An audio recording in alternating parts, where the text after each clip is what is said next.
Hello, beautiful listeners. It's your host, Tembi Locke. Welcome to Lifted, a podcast that pulls back the curtain on creativity, resilience, and the extraordinary moments when everything changes.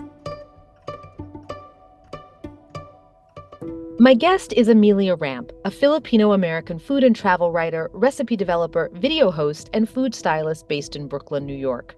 Her work has been published by Bon Appetit, Food 52, and TheKitchen.com. And she is currently a senior food editor at Food and Wine. Amelia's recipes blend practical information, cultural context, and her own personal history to create a holistic guide to each recipe.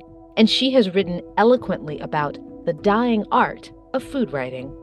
There are so many insightful surprises in our conversation, and I learned a lot, including why she's interested in educating people about the Filipinx kitchen and why she prefers the non-gendered form of the word. Amelia is warm, she's generous, she's wise, and it's no surprise that her authentic chicken adobo recipe has been viewed over 1 million times on YouTube.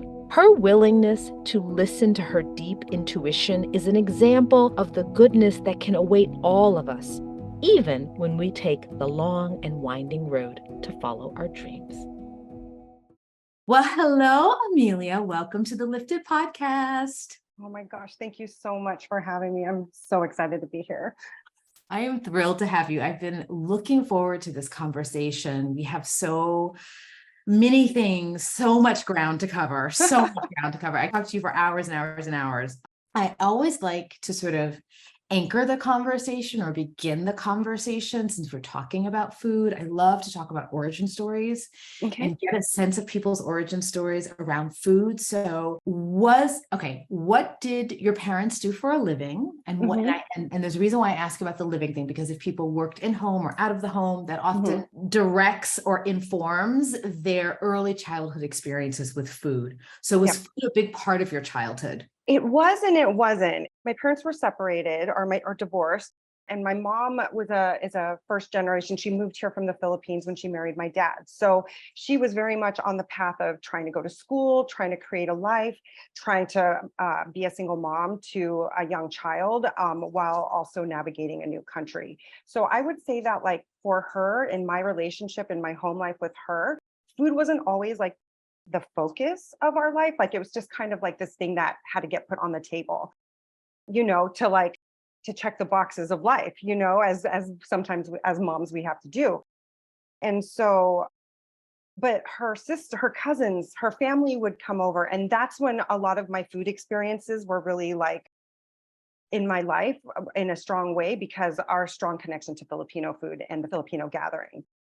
On my dad's side, he was also kind of navigating single dad life, but also was in the military. So he had a very strong connection to food in a way that really impacted how I cook in the kitchen, how I perceive food, how I build flavors. And he was very much the most basic cook. We're talking like onion powder, garlic powder. He's like, this is the building blocks of all your food is onion powder and garlic powder. And for my whole life, I was like, oh yeah, that's it. All I needed. But now I'm like, oh, actually onions and real garlic also are excellent. So he actually taught me how to look at food from like almost like an artistic point of view. He was always proud of his little like creations in the kitchen. And so I always take that with me and treasure those thoughts. I love that you shared that it's a father's influence that directed that. I mean, I have a similar experience insofar as working mom, not so interested in cooking all the time. Yeah. My dad, who had custody of us periodically or every other weekend, he used that time with us, those weekends, really intentionally and really in the kitchen. And he was early on not a great cook, but again, what was it with the onion powder and the garlic powder? He just thought that similar. I mean, I completely relate. Anyway, so I know that you grew up very early, I think the first 5 years of your life in the Philippines, and then you were in Southern California. Am I correct? So you sort of, you had your formative years are between the Philippines, and where specifically would you tell us? I was born in San Diego. But then my dad, because he was in the military, we lived also in Hawaii. And then we moved to the Philippines when I was, I think, 3. And then I lived there till my parents separated and I was like almost 6, I think. Okay. You are very intentional and specific in your writing and in your discussion of the cuisine of the Philippines. And you don't refer to it as Filipino cooking. Introduce us to how you describe food from the Philippines and why. Oh, I've referred to it as a lot of things. Once being raised in Southern California, also like I feel like having a feminist mind, like the old like language paradigms of male and female like never really jived with me in the right way. Personally, like I would say my pronouns are she, her, they, them, because I don't want to like subscribe to this female male like paradigm. And this is actually a very controversial concept for Filipinos from the Philippines and even diaspora Filipinos, because it can ruffle a lot of feathers. So I don't mean to do that when I talk about it. This is just my personal experience and my own personal feelings on the language stuff.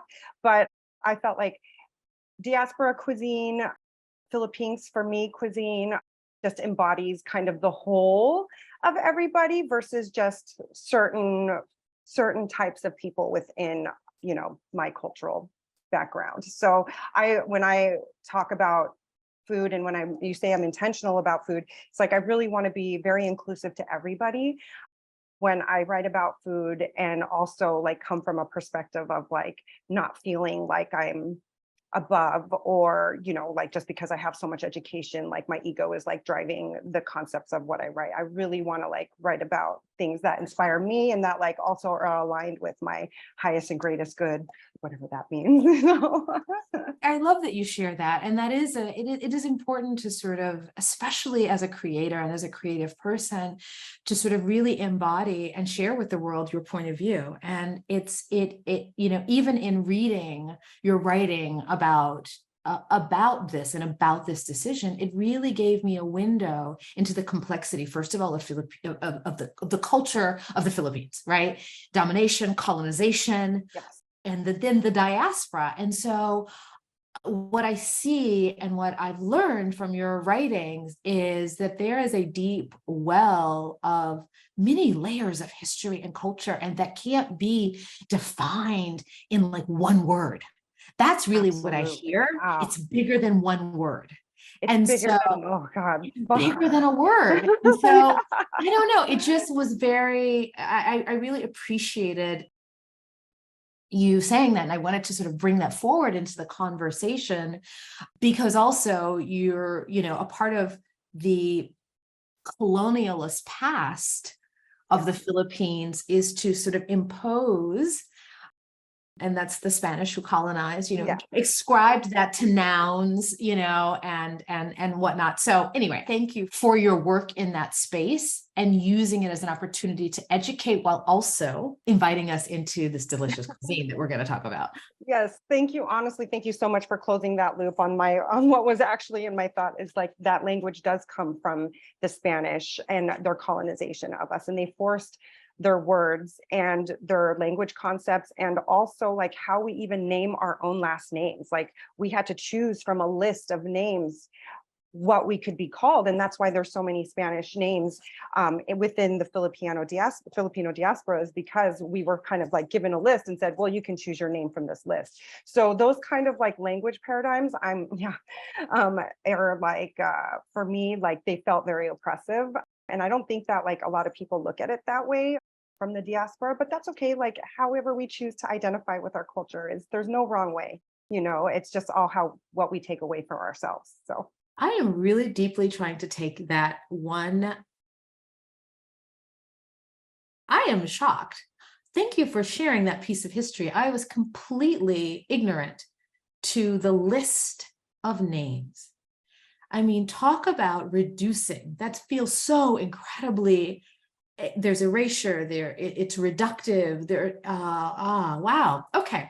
So I can see why in light of that, if I were given a list that is like, hi, we're going to reduce everything down to this list, choose and go forward, that it's a brave act of reclaiming to challenge that through your work around food. And I think that's incredible. I will like to add that my family chose the name Soberano, which means sovereign. And I kind of like, obviously I wasn't there when they chose the name, but I wonder if my ancestors were also rebellious because they chose a name that meant I'm sovereign. I'm sovereign from this oppression of this name you're giving me, and they've chosen this one name. So I wonder about that just in my own family line, my own ancestry, like how we got to the name Soberano. But I'm really proud of that name choice because I'm like, you guys chose wisely. Thanks for that. This is incredible, and it's perfect segue to sort of, I know we were talking about the early food memories in the home, but I'm also curious about early food memories outside of the home. What I mean by that is in many conversations this season of the show, I've been talking with women of diverse backgrounds about their early memories around food. And I have heard, and I have my own experiences of like the food that's cooked in the home that then is taken out of the home, and like how you have one relationship with it at home, but out in the larger American world, that food is perceived in often a non-favorable light. And I'm going to read a quote that you said. You said, growing up Asian and specifically Filipino X, am I saying that correctly? Filipinx, whatever. Filipinx, okay. In the US, it means to have to put up with a lot of ignorant commentary around food. What? Okay, so what I'm picturing is you take some food from home, leftovers in the lunchbox. Yeah. To school, what happens in Southern California? Well, I grew up in a small San Diego suburb. Being Filipino, there wasn't a lot of Filipinos until I was older, and then we started to identify each other. But I feel like the longstanding trope around Filipino cuisine is about eating dog, about it smelling funny. Oh, Filipino, that those type of comments, and they're all like, they're just all like, what are you talking about? Like when you're growing up, and then there's a layer of shame that you get for yourself in this space too, where you're like, okay, like do what? Like you start asking your family questions, you start questioning yourself, and you're like, well, this adobo tastes really great, and there's not dog in it to my estimation. And so there are those kind of comments, and like comments about how food smells. There's a lot of fish sauce. There's a lot of essence of the sea, I guess, to put it nicely. But also like if you travel to the Philippines, you'll see that there are stalls and stalls of dried fish. Like it is like a core base flavor for my people. So, it's just kind of like when you grow up and you start to grow out of that kind of like mental space and celebrate your own culture and see the ignorance for what it is, which, you do hopefully do eventually. But you learn that and that it's their own ignorance and their own, maybe lack of palate growth and palate, adventure that is keeping them in that space. And that it's not like, yes, it's ignorance, but it's also like you can choose to try other things and form new opinions. And if you want to form opinions without trying it, then I don't actually listen to your opinion anymore. So what were your aspirations career-wise as a child? Oh, honestly, I have no idea. I thought when I graduated high school, I was going to move to New York and be on Broadway. And so it's really funny. I never even went to New York till 2006. Fun fact. And then I got kind of caught up in this other life that I got caught up in the life that I think my family wanted for me and not the one that I wanted for myself, which comes up with as an immigrant child, there's like always a lot of expectations. I also don't feel like I had the familial root foundation that I could have had, so I wasn't like in my early young adult life, like feeling very focused, knowing what I wanted. And it didn't come to me until I had to do my own personal growth work within myself. So it wasn't until I was like 35 when I threw out to my husband, like, hey, let's move to New York and let me try to go to culinary school and see what happens. Like, I had no idea that I would be on the path that I am now. It was just totally like, hey, what if we did this? And we fully like moved on a hope and a prayer and two fingers crossed and like all of like throw it. Yeah. And just moved into this space and tried something new. And the last 10 years of being in New York have been incredibly transformational on so many levels. Like, one, I created a career for myself that I do love, that I'm excited about. I do now 10 years later, see it shifting in a way, but I'm so thankful for the time that I've had here. It's a perfect answer, because I think so many people feel like, oh, I had to sort of know what I wanted to do from the beginning, right? And this idea of like early or midway through your adult life, you're talking to someone who, I was into my 40s when I first got the idea to maybe I could write a book. So I understand what it means to sort of make this pivot at a time when you're like, oh, life has been one way, but I'm called to do something new. That's really valuable. And so I thank you that you shared that. I think a lot of listeners will take great comfort in knowing you don't have to know it right now. You don't have to know. You don't have to know when you're 30. You don't have to know when you're 35, but when you feel the call, do not ignore it. So exactly. So you're in Southern California, I'm assuming, and you're talking to your husband and you were called to, no, okay. I'm in Seattle. I'm in Seattle at this time. So I lived in Seattle for 12 years. My dad is from the Northwest. So when I was 25, I was a single mom and I wasn't happy in Southern California. And I didn't want to raise my daughter by myself. I just didn't feel like I also had I was like, I don't really have this solid foundation of family to keep me here, to help me raise my child. I'm already doing this on my own. So what if I just move somewhere else? And that felt more in line with who I was becoming. And so Seattle was very much that place. I think I just kept moving to a bigger city every time. So I moved to Seattle and I lived there for 12 years. My husband, I actually moved from Miami to Seattle, and he had never loved Seattle the way I loved it. And so it was an easy like, hey, what if we moved? And it was while I was in Seattle, I was starting to get like a larger education about food, cooking. I worked it's the oldest co-op in the nation called Puget Consumer Co-op, PCC in Seattle. So they have like it's a store chain, but they're a certified organic retailer. And I was given the education of ingredients. Like, I worked in the grocery store and I'm like, wow, I've never seen some of these ingredients before. And I've never heard of some of these foods before. Someday I'm going to write the story about how like the co-op is like the place where so many like everyday Americans learn about cultural cuisine, because I feel like co-ops really try to showcase like diverse cuisine.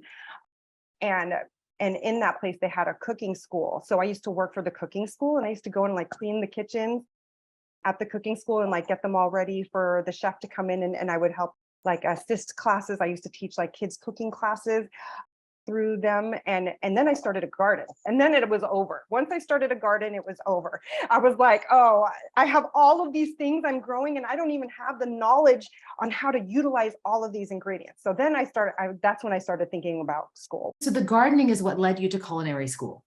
Yes, it was kind of like a seeing that I had a lack of knowledge. Like, I had this abundance of produce, but I didn't know all of the ways I could be utilizing it. So it was kind of like a culmination of all of this, like these little bits of information, and seeing that I was really inspired by cooking. When you entered culinary school, did you have any sense of the term I'm going to use, because we talk about it a lot in the world, and I think as women it gets talked about a lot, imposter syndrome? Did you feel like, oh my goodness, everyone else is supposed to be here, they understood that they wanted to be a chef from the beginning, or they're well suited for this, or did you have any of those thoughts? And if so, how did you overcome them?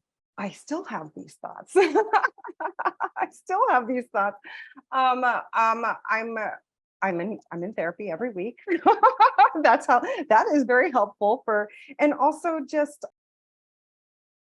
realizing that I do have my own gifts and skills that are unique to me, there's a reason, not like there's a reason, but I'm here, I have a purpose, and I just want to use my gifts and my tools to open my own pathway. Yeah, I was picturing, first day of culinary school. Yeah. And were there any female chefs? There was a female chef that taught. There was multiple female chefs.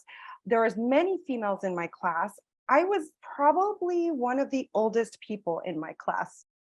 I remember that. I remember everybody was like 22 or 25, and I was here like maybe I think I was 36 or 37 at the time. So I definitely was like, I'm old enough to be your auntie. You know what I mean? Like, but of course I feel, and the funny thing is like New York is such a different beast than the West Coast. Like the competitive bite is like, it is a real thing. And everybody always pegs me for being a West Coaster. They're like, "Oh, you're from the West Coast, aren't you?" I'm like, yes, I am, because I think there's like an approachability to me that I even but I also feel like it's really easy to get put into that trap of imposter syndrome because people are constantly trying to make you feel like you're not enough.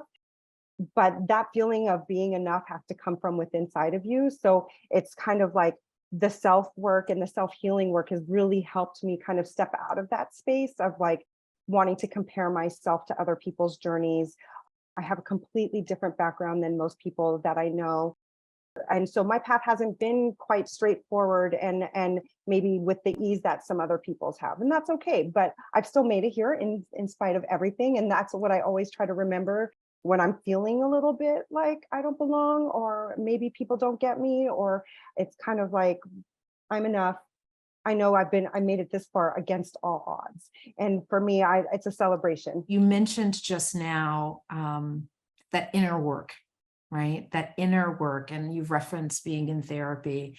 If you could, off the top of your head, just share what some of that inner work looks like, because I think people are leaning in right now. Everybody is like, because it's such a familiar thing, right? Yes. We all know, and we sort of intellectually understand that we need to go in and sort of adjust our inner lens, right, on the world. But the how we do that, one, I know it's unique to each person, but I do think there's some good principles that can be shared and then adapted to each person. So what are if you could just share some of those things for yourself that make you feel like, you know what, I have a point of view, I have a voice, it matters, and I'm going to keep going. Well, like you said, everybody's journey is different. And for me, it started with a level of self-awareness, like, hey, I keep running into this issue in my life. Like, where's my responsibility here? I also had a lot of guides, like see the potential in me. And if it wasn't for these guides seeing the potential in me and leading me down a path of like, hey, I see something in you. You could be really great. Here's how you can educate yourself. So for me, would say the beginning of my journey started in how I communicate and learning how to communicate with love, learning how to communicate out of my ego, because my ego was really driving things. And when I saw how much my ego was driving, because I wasn't living presently and I wasn't living consciously. And once I got into focus, my impact on the world, and that was a huge moment for me. Like, oh, wow, I can impact in all these positive ways, but here's all the negative ways. Not only am I impacting my community, but first impacting myself. And so I had to start changing the integrity with myself. So one of my keywords for my life, and I think if I had like, those like banners of European aristocracy, and they're like, here's our 5 like things that our family is about, like, mine would be integrity. So my first, and learning all of the ways I was out of integrity with myself, and I'm still learning all the ways. And once I started to change the integrity within myself and the ways I was falling up short on myself and not living into the fullest possibilities within myself, then you start impacting your greater group, right? So it's just kind of like, that was the first step. And so having integrity with myself also meant integrity with how I speak to people, how I speak about people. I was raised in an environment where maybe the women in my life didn't speak kindly about other women in our lives.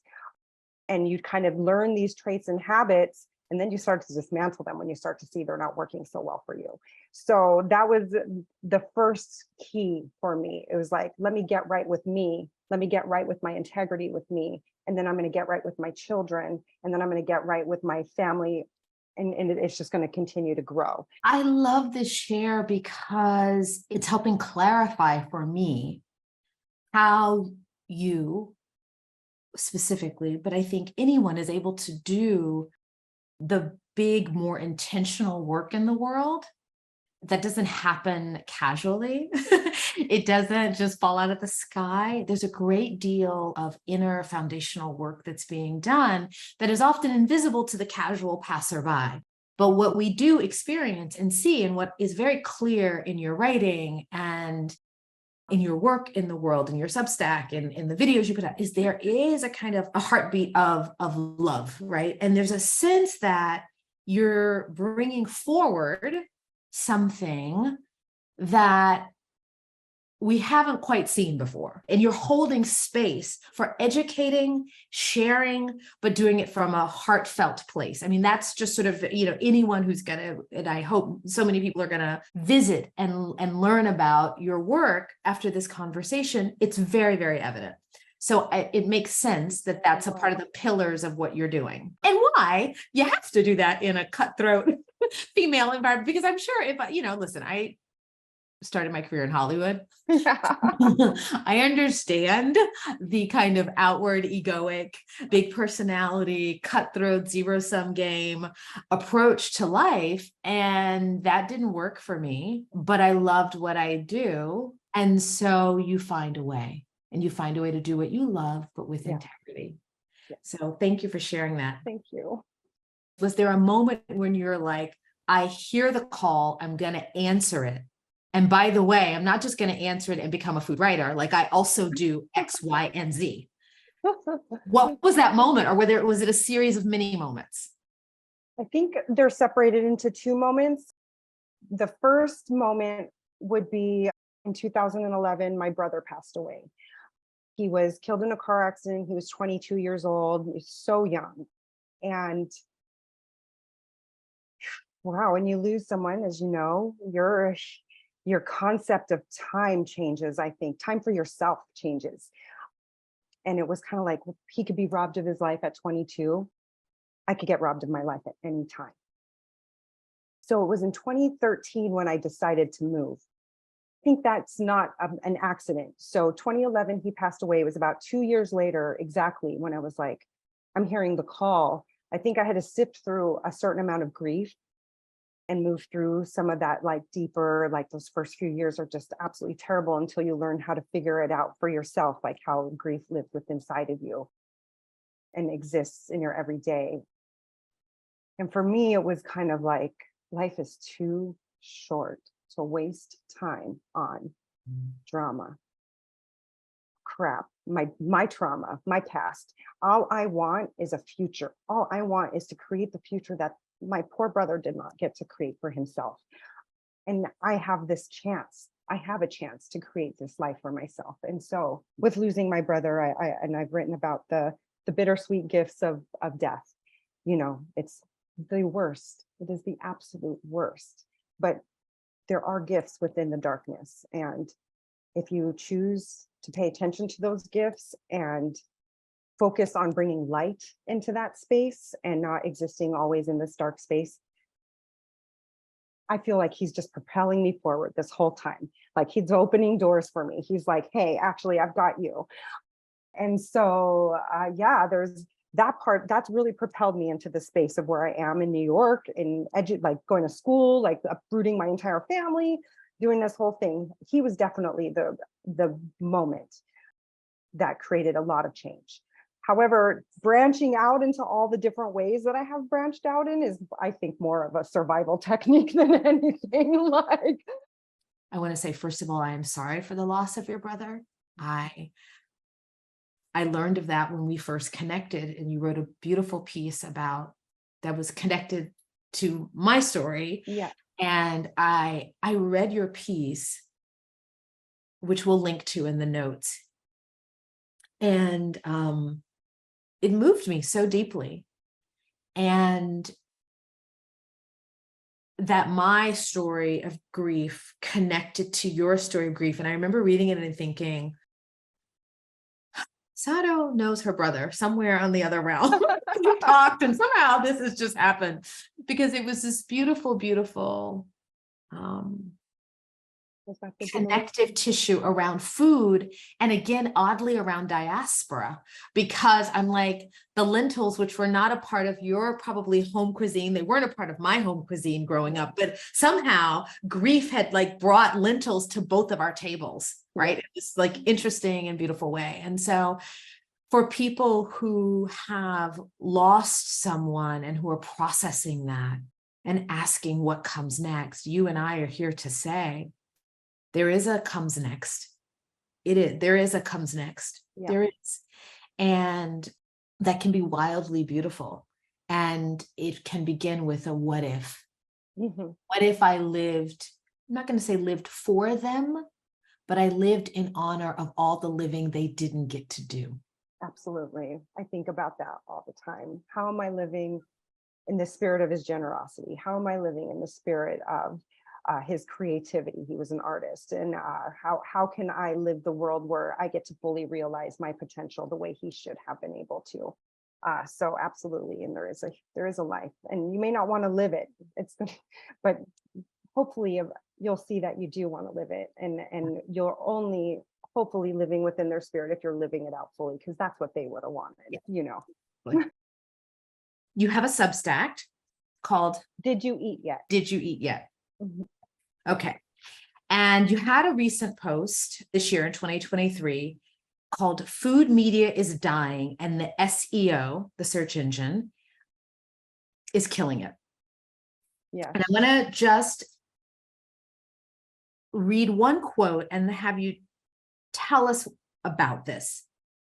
You say food writing has turned into commodity writing. It's now a volume business where quantity over quality is favored. And you go on to say that these companies, that they are prioritizing equitable stories. How are they doing that when the white gaze is dictating what food stories get told? What do you mean by that? Oh, this is my hill I'm going to die on.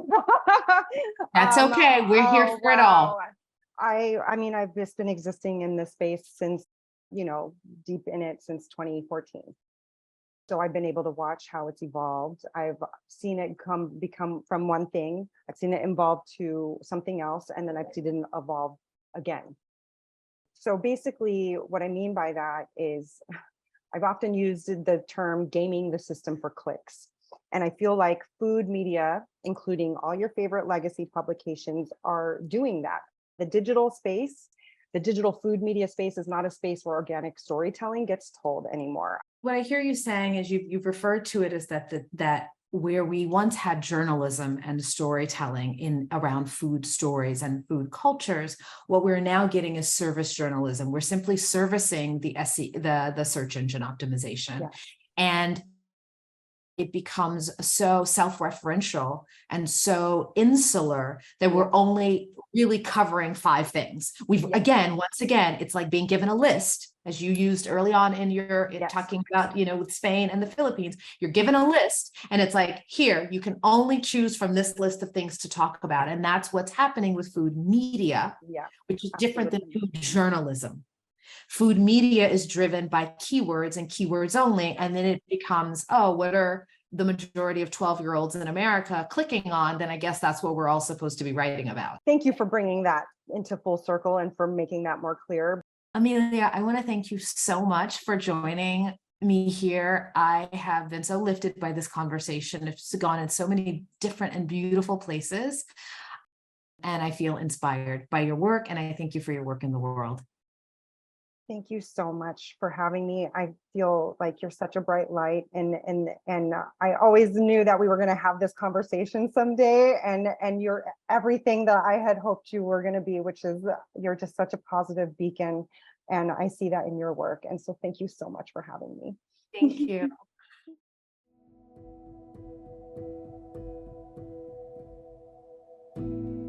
Lifted is developed, written, and produced by me and my one-woman producing team, Celia Cates.